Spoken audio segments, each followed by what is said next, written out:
So thank you all so much, and I want to throw it open if people are like bursting to ask a little question about what's it like to uh, like, do you get to be in the giant room with all the suits and, and have your name on the front plaque? And so, and I'll open up the chat in case anyone. I am conscious I don't want to speak in jargon, because me talking about national action plans when it's somebody's lived experience and they're living this day and daily sounds very hollow and a bit wooden. And I want to sort of communicate the best I can what we're hoping to do. That sounds a bit big, but we hope we'll tackle those kind of issues with a level of nuance. So Con mentioned earlier on about peace and security. That's an agenda passed by the UN Security Council in 2015. There have been subsequent resolutions that have sort of built upon that work. And basically it's to involve young people in matters relating to peace and security in a global context and within their domestic, their home countries. And there currently are only 2 countries in the world that have sort of written national action plans about this. So we think Con and I are kind of focusing on, Ireland is a progressive small island nation. We're on the Security Council. Really, we should be taking the lead on this.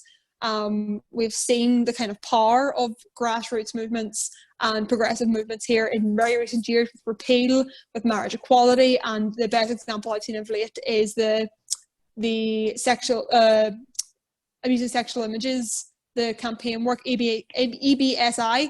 If I'm not mistaken as well, the girl from Galway has pushed this movement, and it's amazing.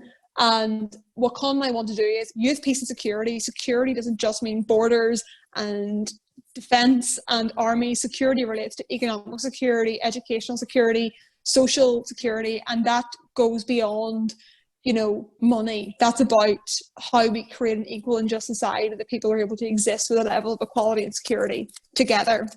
So Con and I want to create a national action plan for Ireland that will focus on ensuring that youth is inclusive of youth of every perspective, because we're not going to have a secure Ireland and a peaceful Ireland unless everyone here is treated with equity and respect.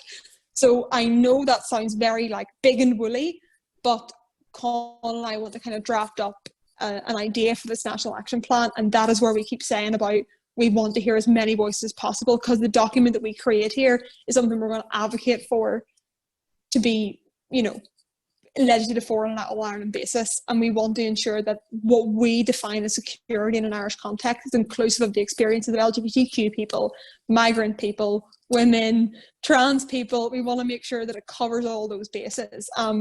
But in terms of what you can do, so that's the structural part. That's what Con and I want to do on a structural level in one big agenda to try and encapsulate those ideas. But you've also seen, I've just mentioned as well, about the sexual images abuse movement, that people created a petition, they held an online rally, and it has now gained so much traction. And it really is about, I know that buying a tote bag and signing a petition feels like something small, but if all you're doing is keeping that on the agenda and you're keeping your foot in the gas, that will go somewhere. If you want as well, I can sort of go after this.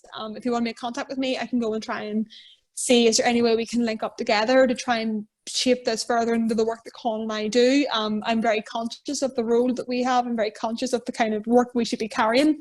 And if we can make contact in a way and sort of work on maybe a kind of more specific project, that's something we've been really, really enjoy to do. And we really want to not just, we want people from those communities to take the lead as well. So the Con and I happen to be the vehicle, but this is driven by people who live in those experiences, because not Con and I's place to decide how this is approached.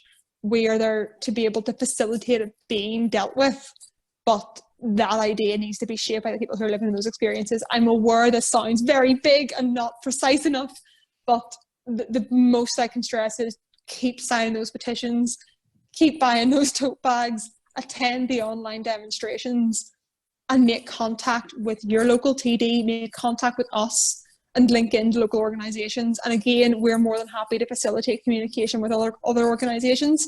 Make that contact with us and we will do the best that we can to make sure that, because I have to say that is really something that's going to stay with me now, hearing about your experiences, and that's something that's going to kind of shape in my head going forward.